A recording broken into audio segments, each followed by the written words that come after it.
Station Omega 9 was having what could politely be called a situation. Less politely, it was having the kind of day that made seasoned space veterans consider early retirement and possibly a career in underwater basket, weaving on some peaceful backwater planet, where the most dangerous thing was an aggressive sea cucumber. Before we begin, YouTube shows me that 93% of you haven't subscribed yet. Subscribing is free, it really supports our community, and I'd love for you to be part of it. Also, drop a comment and let me know where you're watching from.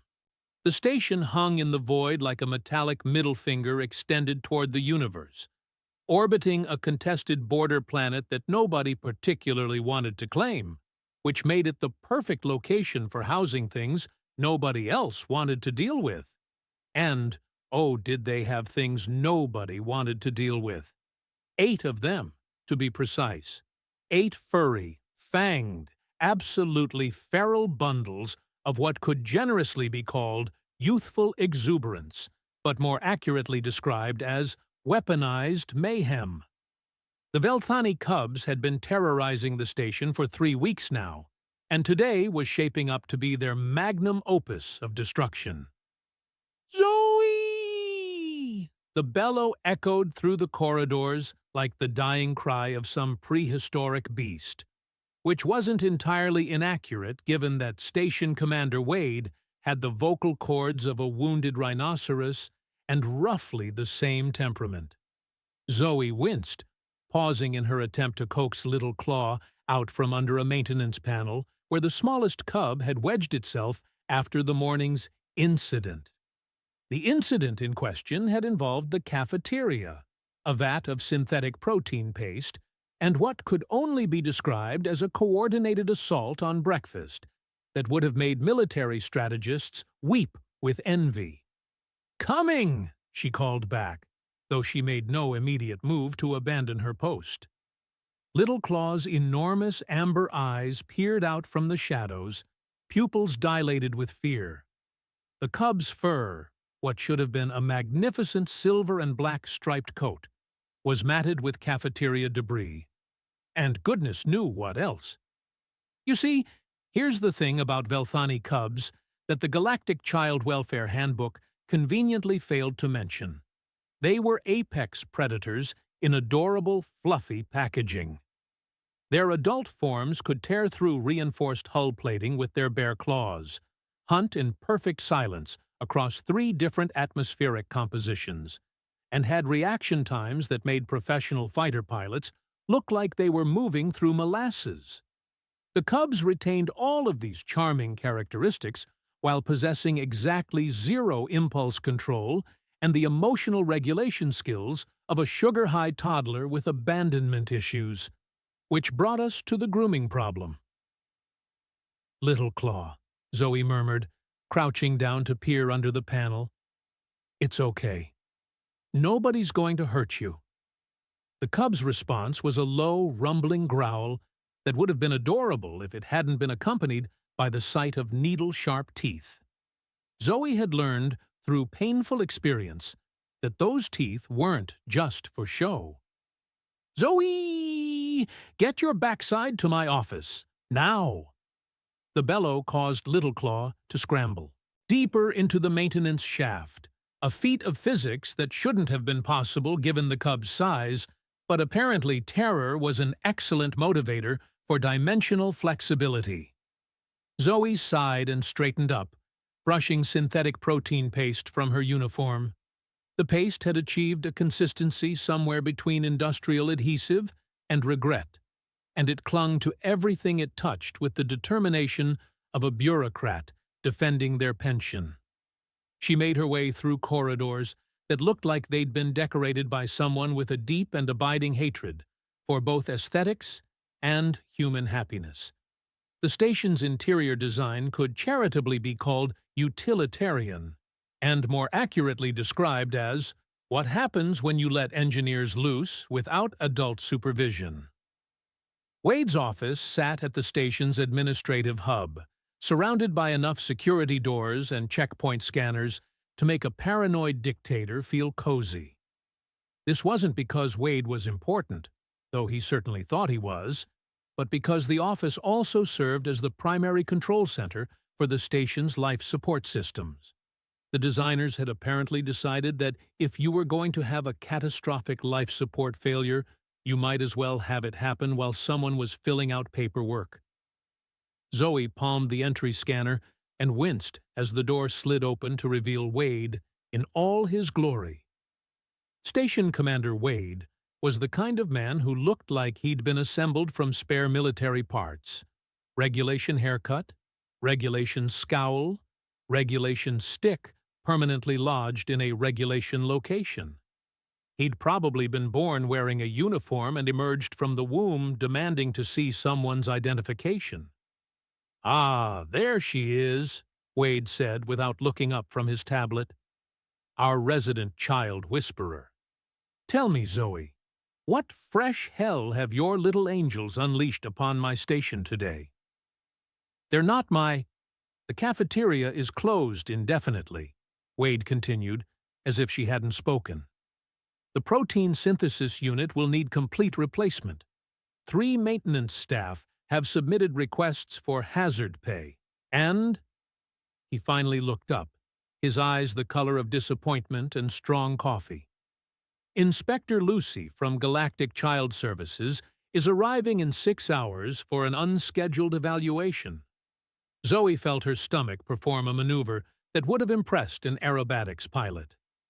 6 hours? But they usually give us at least.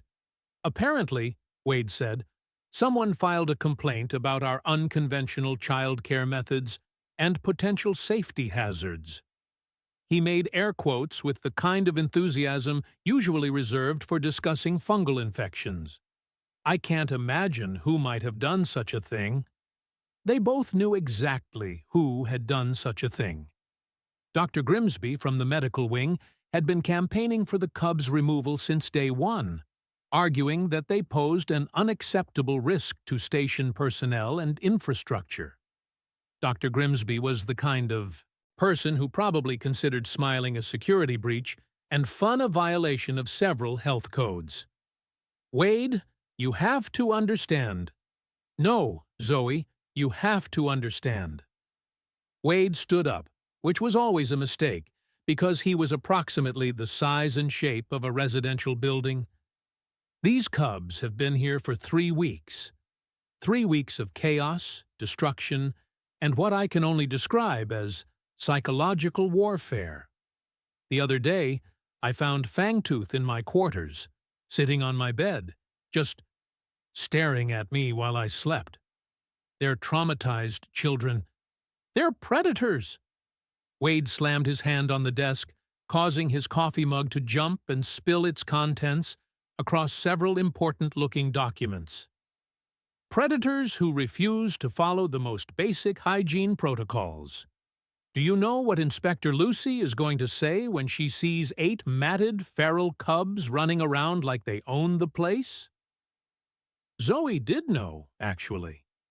She'd seen enough inspection reports to understand exactly how this would go. The cubs would be classified as unmanageable, transferred to a high-security juvenile facility, and probably spend the rest of their childhood in individual containment units. The thought made something cold and angry twist in her chest. "Give me the 6 hours," she said. Wade stared at her. "What?" "Give me the 6 hours before the inspection. Let me try something." "Try what?" "We've tried everything. Sedation doesn't work because their metabolism burns through it too fast. Restraints are useless because they can dislocate their joints at will. And every time someone approaches them with grooming tools, they go into full combat mode." "Trust me." Wade laughed, but it wasn't a happy sound. It was the laugh of a man who'd watched his coffee spill across his monthly reports and realized his life had become a cosmic joke. "Trust you?" "Zoe, I respect what you're trying to do here. I really do. But these cubs aren't some engineering problem you can solve with the right algorithm.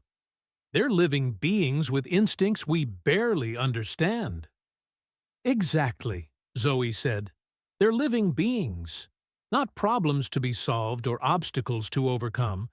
They're scared kids who've lost everything they knew, stuck on a station full of strangers who smell wrong and sound wrong and probably taste wrong too. Wade opened his mouth to respond, then closed it again. For a moment, his regulation scowl flickered, replaced by something that might have been sympathy before the scowl reasserted itself with renewed vigor. 6 hours, he said finally. But if Inspector Lucy sees anything, and I mean anything, that suggests these cubs are unmanageable, they're gone. I won't let them tear apart what we've built here. Zoe nodded and turned to leave, but Wade's voice stopped her at the door. Zoe? What makes you think you can succeed where everyone else has failed?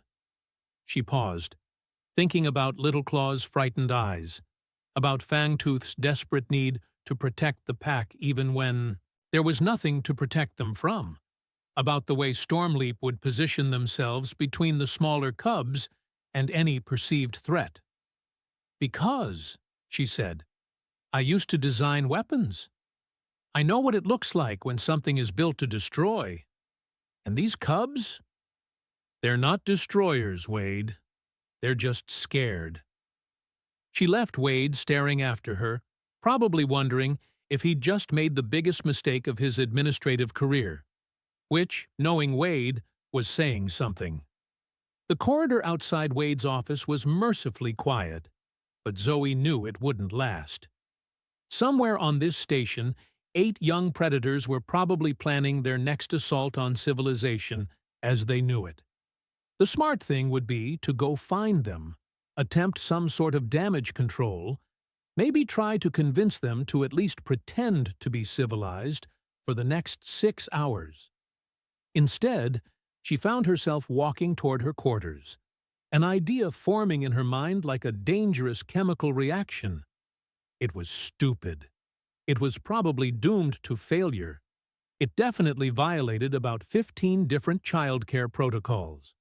But as Zoe palmed open her door and stepped into her small Spartan room, she couldn't shake the memory of her grandmother Beth's voice. Sometimes, honey, the best way to help someone is to show them they're not alone.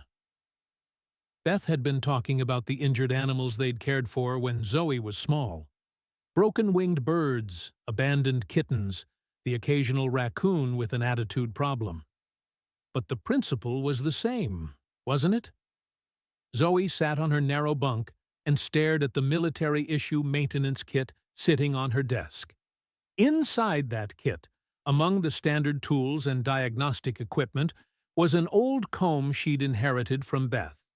It wasn't regulation, wasn't even particularly useful for its intended purpose. But Zoe had carried it through 3 tours of duty and 2 career changes because some things were worth keeping. She picked up the comb, running her fingers along its worn teeth. Beth used to sit on the front porch of their little house, working the tangles out of Zoe's unruly hair while they watched the sun set over the wheat fields. Those had been good times before the war, before Zoe learned that her gift for understanding complex systems could be turned toward creating things that unmade other things with ruthless efficiency. Show them they're not alone, Zoe murmured to the empty room. Outside, she could hear the distant sound of something crashing, followed by what sounded suspiciously like victorious chittering. The cubs were awake, which meant it was time to put her insane plan into action. Because if there was one thing Zoe had learned from years of designing weapons systems, it was this. The most effective approach was usually the one nobody expected. And nobody, absolutely nobody, would expect what she was about to do. Now, let's be perfectly clear about what Zoe was about to attempt. It wasn't just unconventional, it was the kind of plan that would make seasoned xenobiologists question their life choices and possibly take up safer hobbies like juggling live grenades or dating Rigelian tax collectors. But Zoe had spent enough time observing the cubs to notice something everyone else had missed. When the chaos died down and the adrenaline faded, when they thought no one was watching, the cubs would huddle together in whatever corner they'd claimed as their temporary territory. And in those quiet moments, she'd seen something that made her heart ache. They were trying to groom each other, trying and failing miserably. Their little claws, so effective at shredding furniture and traumatizing maintenance staff, were completely useless for working through matted fur. They'd nibble gently at each other's coats, make soft, chittering sounds of frustration, then give up and settle for simply pressing close together. It was like watching someone try to perform surgery with a sledgehammer, touching in its futility, heartbreaking in its desperation. The cubs weren't refusing grooming because they were defiant. They were refusing it because every well-meaning attempt by station personnel felt like an attack to creatures whose survival had depended on never showing vulnerability to potential predators. Which brought Zoe to her current location, Hydroponics Bay 3, where the cubs had established their latest stronghold after the morning's cafeteria conquest. The bay's automated systems hummed quietly, tending to rows of vegetable plots that fed the station's population. It was warm here, humid, and filled with the green smell of growing things, probably the closest approximation to a natural environment the cubs had experienced since arriving. She found them exactly where she'd expected, in a loose circle near the back wall, where the lighting was dimmer and the shadows deeper. 8 pairs of amber eyes tracked her movement as she entered, and she could feel the tension ratchet up like a badly tuned hyperspace engine about to explode. Fangtooth, the self-appointed pack leader, rose to a crouch that was equal parts ready to flee and ready to turn you into confetti. The cub was magnificent, even matted and dirty, silver fur marked with black stripes that would someday help them blend seamlessly with shadows and starlight. Right now, though, those stripes were mostly hidden under layers of synthetic protein paste and what looked suspiciously like hydraulic fluid. "Easy," Zoe murmured, settling herself on the floor about 10 feet away from the group. Far enough to avoid triggering their flight response, close enough that they could observe what she was about to do. "Nobody's going to hurt you." Shadow Pounce, Fangtooth's lieutenant in all things destructive, let out a low growl that roughly translated to, "We've heard that before, smooth skin." The cubs had developed their own opinion about human trustworthiness, and it wasn't particularly flattering. Zoe ignored the growing tension and pulled Beth's old comb from her pocket. The cubs' eyes immediately locked onto the implement, pupils dilating. Every muscle in their small bodies coiled tight, ready to scatter at the first sign of aggressive grooming. Instead, Zoe did something that probably violated 16 different xenobiological interaction protocols. She began grooming herself. The reaction was immediate and gratifying. 8 young predators, poised for violence or flight, simply stopped and stared. Zoe worked the comb through her own hair with slow, methodical strokes, the way Beth had taught her all those years ago. Start at the ends, work your way up. Be gentle with the tangles. Forcing them only makes them worse. Take your time. The motion was soothing, meditative, a rhythm as old as social bonding itself. She began to hum, something Beth used to sing while they sat on the front porch, watching the sunset paint the wheat fields gold. The melody was simple, wordless, designed to calm rather than excite. The cubs watched with the kind of fascination usually reserved for watching stars collapse into black holes.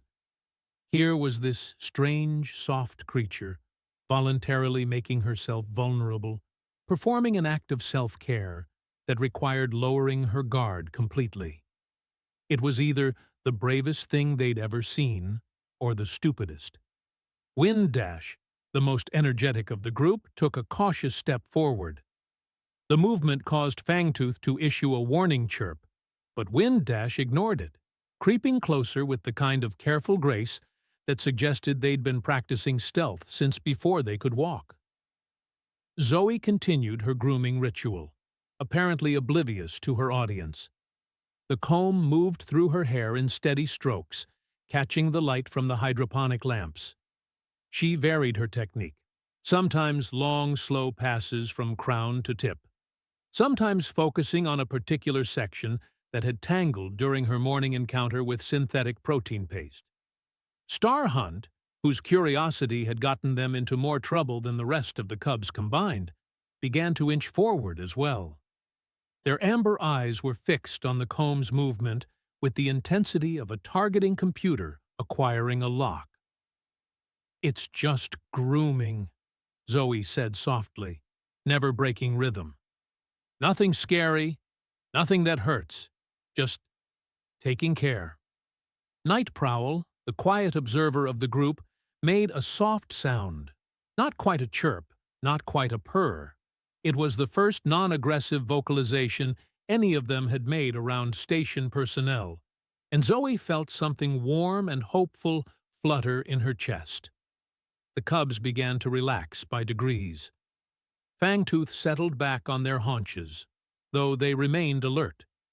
Shadow Pounce's ears, which had been pinned flat against their skull, began to prick forward with interest. Even Stormleap, who usually positioned themselves as the group's rear guard, had crept close enough to get a better view of the proceedings. Zoe shifted positions slightly, giving the cubs a better angle to observe her technique. She was acutely aware that she was being evaluated by 8 highly intelligent predators who'd had their trust shattered by circumstances beyond their control. Every movement mattered. Every gesture was being analyzed for signs of deception or threat. But here's the thing about genuine care. It's almost impossible to fake. The cubs might not understand human motivations, but they understood intent. They could sense the difference between someone going through the motions and someone who genuinely wanted to help. Little Claw, the smallest and most timid of the group, began to make soft, chittering sounds. It took Zoe a moment to realize what she was hearing. The cub was mimicking her humming, creating a harmony in a completely different vocal register. The sound made the other cubs' ears perk up. Moonstrike, who'd been hanging back near the wall, began to add their own voice to the impromptu chorus. Soon, all 8 cubs were humming along, creating a complex harmonic structure that was hauntingly beautiful. Zoe felt tears prick at her eyes, but she blinked them away. This was no time for sentiment. This was the critical moment. The point where her plan would either succeed spectacularly or fail in a way that would probably make xenobiological textbooks as a cautionary tale. She slowed her grooming motions, drawing out each stroke of the comb. The cubs' humming grew softer, more tentative. They were waiting to see what she'd do next. Very slowly, very carefully, Zoe extended her free hand toward the nearest cub, Little Claw, who had crept close enough to touch. Her palm was open, non-threatening, an invitation rather than a demand. Little Claw stared at the offered hand for what felt like several geological ages. The other cubs had gone silent, watching this moment with the intensity of diplomats observing a first contact scenario. Because, in many ways, that's exactly what this was. Little Claw stretched out one small paw and very gently touched Zoe's fingertips. The contact lasted maybe 3 seconds before the cub jerked back, but it was enough. It was a start. "Thank you," Zoe whispered. She continued grooming herself, but now there was something different in the air. The cubs were no longer just watching. They were evaluating, considering, perhaps even beginning to trust. Star Hunt was the next to approach, drawn by curiosity and perhaps emboldened by Little Claw's successful interaction. They crept forward until they were close enough to sniff Zoe's hand, their small black nose twitching as they processed her scent. "I'm not going to hurt you," Zoe said softly. "I know you've been hurt before. I know you don't trust easily, but I'm not going anywhere." The cub settled into a crouch beside her, amber eyes fixed on the comb's movement. After a few minutes, Star Hunt began to groom themselves, small pink tongue working at a patch of matted fur on their shoulder. It was awkward, ineffective, but it was participation. One by one, the other cubs began to creep closer. Not close enough to touch. That level of trust would take time, but close enough to be part of whatever this strange ritual was becoming. Wind Dash settled near Zoe's left side. Night Prowl claimed a spot where they could observe everything, and even Fangtooth edged close enough to be considered part of the group. They maintained their vigilant posture, ready to defend the pack if this turned out to be an elaborate trap, but they were participating. Moonstrike had found a particularly stubborn tangle in their tail fur and was making frustrated chittering sounds as they tried unsuccessfully to work it free. Zoe watched out of the corner of her eye, her heart breaking at the cub's obvious distress. Very slowly, she set down her comb within easy reach and made no move to pick it up again. The message was clear. The tool was available, but it was their choice whether to use it. The cubs stared at the comb like it might spontaneously develop teeth and attack them. It was, after all, the same type of implement that other humans had tried to use on them, usually resulting in panic, resistance, and someone getting clawed. But this felt different. Zoe wasn't trying to force anything. She wasn't making demands or issuing commands. She was simply present, available, waiting. Stormleap, who'd been hanging back near the wall, suddenly stood and padded closer. The cub approached the comb with the kind of caution usually reserved for disarming unexploded ordnance, sniffed it thoroughly, then looked up at Zoe with an expression that might have been questioning. "It's okay," Zoe said. "It's just a tool. Like a claw that doesn't hurt." Stormleap considered this, then very carefully picked up the comb in their mouth. The other cubs tensed, ready to flee if their packmate triggered some kind of grooming-related catastrophe. Instead, Stormleap carried the comb over to Moonstrike, who was still struggling with their tangled tail. What happened next was perhaps the most remarkable thing Zoe had ever witnessed. Stormleap began to very gently work the comb through Moonstrike's fur, starting at the tips and working upward, exactly as they'd observed Zoe doing. The technique was clumsy, unpracticed, but it was effective. More importantly, it was voluntary. Moonstrike relaxed under their packmate's ministrations, making soft sounds of contentment. And then, like dominoes falling in slow motion, the other cubs began to understand. This wasn't about submission or control. This wasn't about humans forcing their standards on unwilling subjects. This was about care, about pack bonding, about the simple pleasure of being clean and comfortable.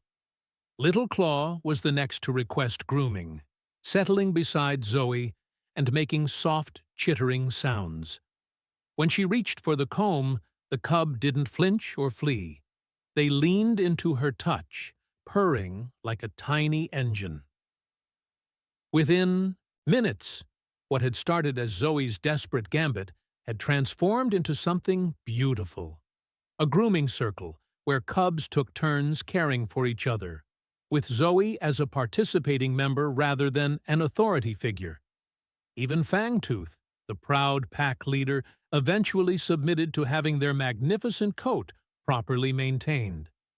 Their fur, once freed from its coating of debris, was revealed to be absolutely stunning. Silver and black stripes that seemed to shimmer in the hydroponic lighting. For the first time since arriving on Station Omega 9, The Velthani cubs looked like what they truly were. Not feral monsters or unmanageable problems, but children who'd been scared and alone and were finally beginning to feel safe. Zoe sat in the middle of it all, tears streaming down her face, watching 8 traumatized predator cubs discover that vulnerability could be a strength, that trust could be rebuilt, and that sometimes the best way to heal was simply to let someone take care of you. She checked her chronometer. 4 hours until Inspector Lucy arrived. 4 hours to solidify what they'd built here, to prove that these cubs weren't unmanageable problems, but simply children who'd needed someone to understand their language. 4 hours to save 8 lives that had already endured far too much trauma. But as she watched Little Claw very carefully groom Wind Dash's ears while Star Hunt worked on Stormleap's tangled shoulder fur, Zoe felt something she hadn't experienced in years. Hope. Maybe, just maybe, they were going to be okay. 3 hours and 16 minutes until Inspector Lucy's arrival. And Zoe was beginning to think that maybe, just maybe, the universe wasn't completely determined to ruin her day. The cubs had settled into their grooming routine with the enthusiasm of converts to a new religion, which, in a way, they were. The religion of actually taking care of yourself, revolutionary concept though it might be. Little Claw had appointed themselves as the official quality control inspector, chittering disapprovingly at any section of fur that didn't meet their exacting standards. Star Hunt had discovered that they possessed an almost supernatural ability to work through the most stubborn tangles, while Wind Dash had become the group's official shampoo distributor, carefully applying the mild cleaning solution Zoe had procured from the medical bay. It was, by any reasonable measure, a complete transformation. 8 feral predator cubs had become 8. Well, slightly less feral predator cubs who smelled considerably better and looked like they belonged in a nature documentary rather than a horror film. Which was when the universe decided to remind Zoe that it had a sense of humor, and that sense of humor was uniformly awful. Well, well, well. What do we have here? The voice cut through the peaceful atmosphere like a plasma torch through tissue paper. Zoe's blood turned to ice water as she recognized the speaker. Dr. Marcus Grimsby, Station Omega-9's chief medical officer, and the man single-handedly responsible for making her life a cosmic joke. Dr. Grimsby stood in the entrance to Hydroponics Bay 3, his thin frame silhouetted against the corridor lighting like some kind of bureaucratic grim reaper. He was the sort of man who looked like he'd been assembled from spare parts of other, more interesting people. Average height, average build, the kind of forgettable features that would blend into any crowd. What made him memorable was the expression of perpetual disapproval that seemed permanently etched into his face, as if someone had told him a particularly offensive joke when he was 12, and he'd never quite gotten over it. The cubs' reaction was immediate and predictable. 8 newly groomed predators went from relaxed to combat-ready in the space between one heartbeat and the next. Fangtooth positioned themselves between Grimsby and the smaller cubs, a low growl building in their throat that promised very unpleasant things for anyone foolish enough to pose a threat to their pack. "Dr. Grimsby," Zoe said, keeping her voice carefully neutral while her mind raced through approximately 15 different ways this could go catastrophically wrong. "What brings you to the hydroponic bays?"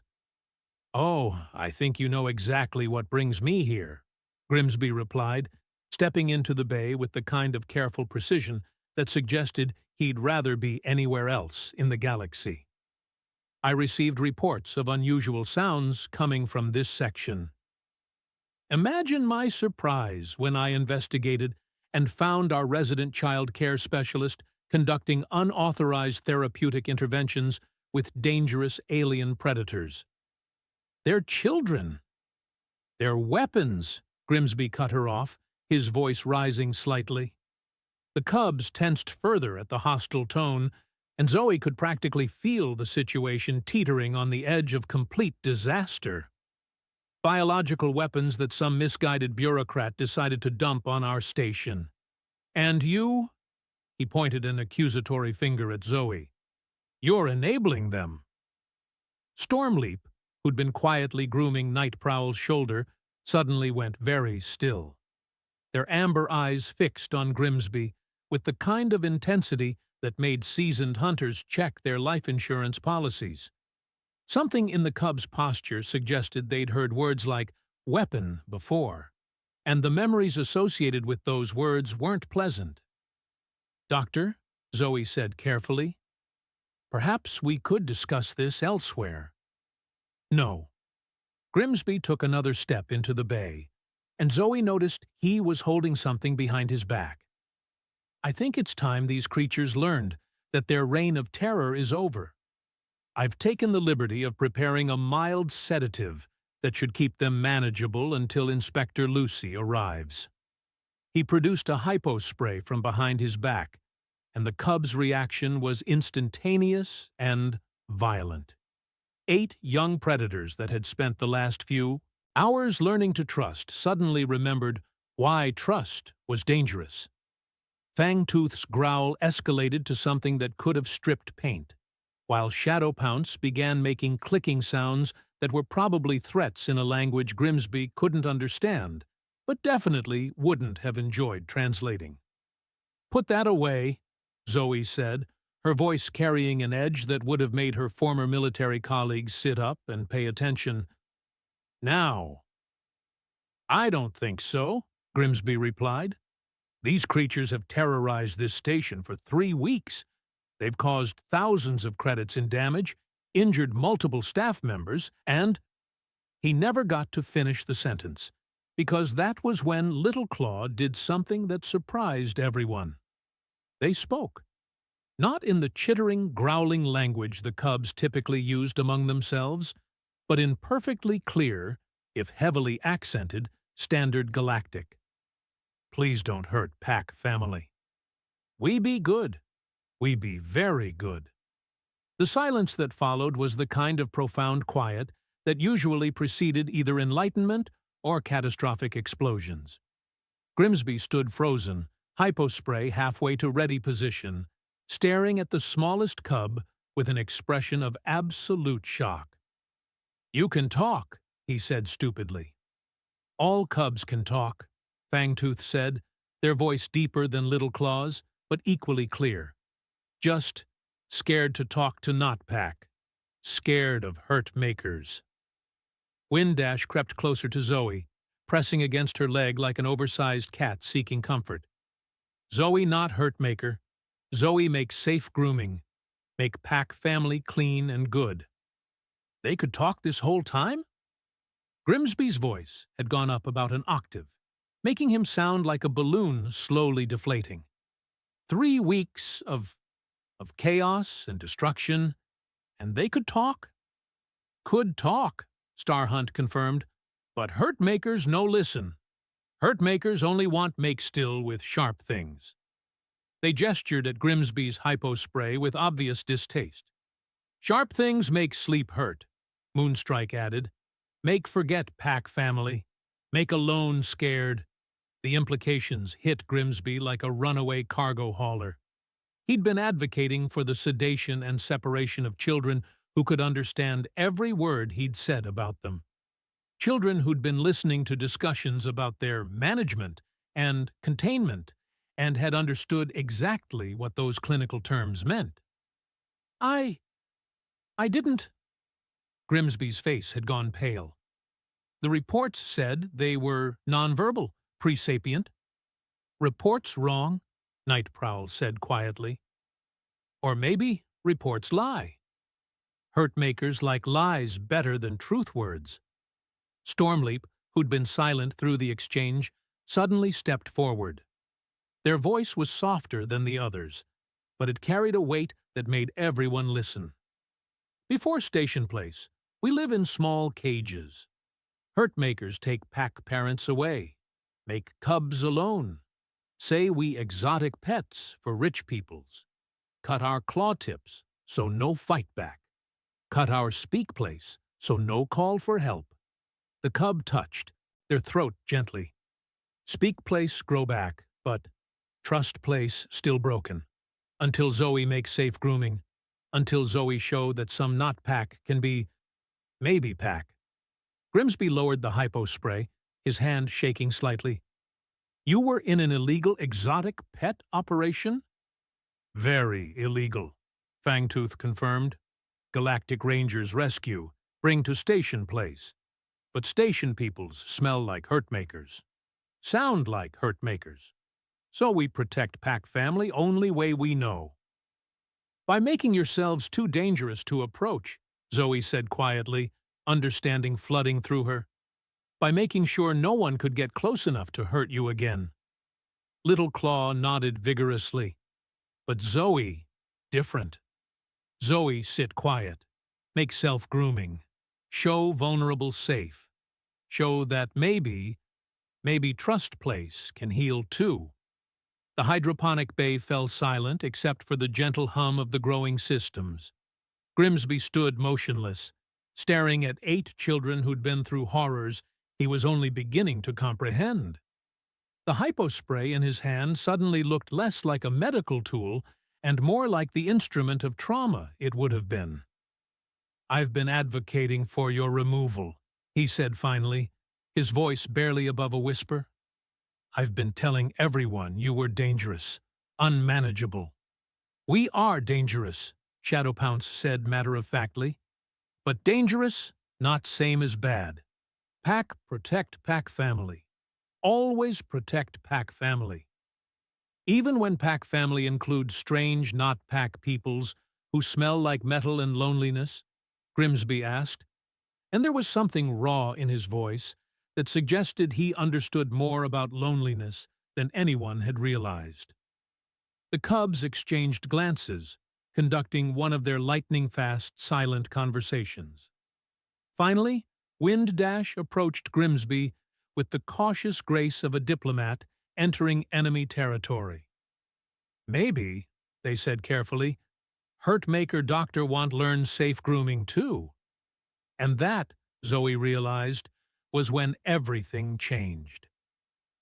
Inspector Lucy arrived precisely on schedule, which was unfortunate because the universe had apparently decided that timing was everything, and her timing was spectacularly terrible. She stepped into Hydroponics Bay 3 expecting to find chaos, mayhem, and probably evidence of several violations of interspecies child welfare protocols. Instead, she found something that made her stop dead in her tracks and question whether she'd accidentally wandered into some kind of alternate dimension where bureaucratic nightmares had happy endings. 8 perfectly groomed Velthani cubs sat in a neat circle around 2 humans, all of them engaged in what could only be described as the most civilized grooming session in the recorded history of the galaxy. Dr. Grimsby, Dr. Marcus Grimsby, the same man who'd filed 3 separate complaints about the cubs in the past week, was carefully working a comb through Star Hunt's magnificent silver coat while the cub purred contentedly. Zoe was helping Little Claw braid tiny flowers from the hydroponic garden into Moonstrike's freshly cleaned fur, while Fangtooth supervised the entire operation with the air of a satisfied pack leader whose territory was finally running according to proper protocols. Lucy started, then stopped, then started again. I was told there was a situation? Oh, there was definitely a situation, Wade said from behind her. The station commander had arrived just moments before the inspector, drawn by reports of unusual cooperation in the hydroponic bays. The situation was that we were all idiots. Lucy blinked. Excuse me? The cubs, Grimsby said without looking up from his grooming duties, have been trying to communicate with us for 3 weeks. We just never bothered to listen. "We speak Standard Galactic very good," Wind Dash announced proudly, their voice clear and precise. "Just needed safe place to practice word sounds." Lucy's tablet slipped from her nerveless fingers and clattered to the floor. "You can talk?" "Always could talk," Night Prowl said patiently. "But hurtmakers make talk place damaged with cut tools. Speak place healed, but trust place still broken until safe grooming circle." Stormleap looked up from where they were carefully arranging cleaning supplies. "Inspector Lucy want join grooming circle? Very relaxing. Very good for stress knots in fur or hair fur." Lucy looked around the bay with the expression of someone whose entire worldview had just been politely but thoroughly demolished. "I came here to evaluate whether these children should be transferred to a high-security facility." "High-security facility? Very bad idea," Fangtooth said seriously. "Make trust place more broken. Make Pack family sad and scared again.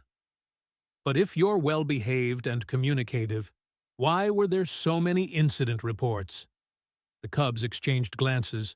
Then Little Claw spoke up in their soft, careful voice. "When hurtmakers take Pack parents away, say we just animals. Say we no think, no feel, just make cute sounds for rich peoples. So we learn. If peoples think we just animals, maybe they leave us alone." "Didn't work," Shadow Pounce added pragmatically. "Station peoples still try touch us, move us, make us do things. So we make ourselves too scary to touch." "Until Zoe," Moonstrike said, beaming at their human friend. "Zoe, sit quiet. Show vulnerable safe. Show that maybe some not Pack peoples understand Pack protection." Lucy sat down heavily on a nearby crate, her inspector's composure finally cracking. "You've been protecting yourselves the only way you knew how." "Pack protect Pack," Starhunt confirmed.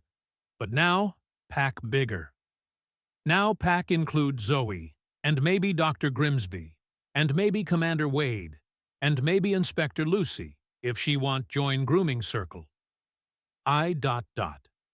Lucy looked at the cubs, then at Zoe, then at Grimsby, who was now being very seriously instructed by Wind Dash on the proper technique for detangling ear tufts. "This isn't what I expected to find."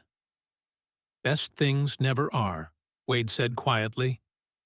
"Zoe, what you've accomplished here, this needs to be documented, studied.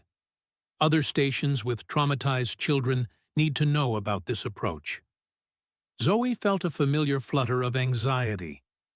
"I'm not a trained xenobiologist or child psychologist. I just listened." "Listening very important skill," Night Prowl observed wisely.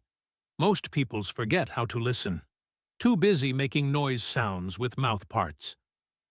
"Would you be willing to develop protocols?" Lucy asked, her inspector's brain already racing ahead to implications and applications. "Train other caregivers? I know of at least 6 stations dealing with similar situations." "Only if cubs help," Zoe said immediately. "They're the experts here, not me." Fangtooth straightened up with obvious pride. "Pack family teach other hurt cubs about safe grooming and trust building? Very good purpose. Very good way to heal hurt places." 6 months later, Station Omega-9 had become the premier destination for traumatized alien children throughout the sector. The former Hydroponics Bay 3 had been converted into a specialized therapy center where the original 8 cubs worked alongside human caregivers to help new arrivals learn that safety was possible, that trust could be rebuilt, and that sometimes the most powerful healing happened when someone simply sat down, picked up a comb, and showed you that you weren't alone. Zoe watched from her new office as Little Claw patiently demonstrated grooming techniques to a group of recently rescued Altarian younglings, their tiny hands carefully mimicking the cubs' gentle movements. Across the bay, Fangtooth was deep in conversation with a traumatized Centauri adolescent, both of them speaking in the universal language of survivors who'd found their way home. Dr. Grimsby knocked on her doorframe, a small smile playing at the corners of his mouth. "The new arrivals are settling in well. I never thought I'd say this, but I think your cubs might be better therapists than most of the trained professionals I've worked with." "They're not my cubs," Zoe said automatically, then paused. "Well, I suppose they are now, aren't they?" "Pack family," came a chorus of voices from the therapy center. 8 cubs had apparently been eavesdropping on the conversation, and their synchronized response made both humans laugh. "Pack family," Zoe agreed, and picked up her comb. After all, there was always someone who needed grooming, and she'd learned that sometimes the most important thing you could do was show someone they were worth taking care of, even if they had claws.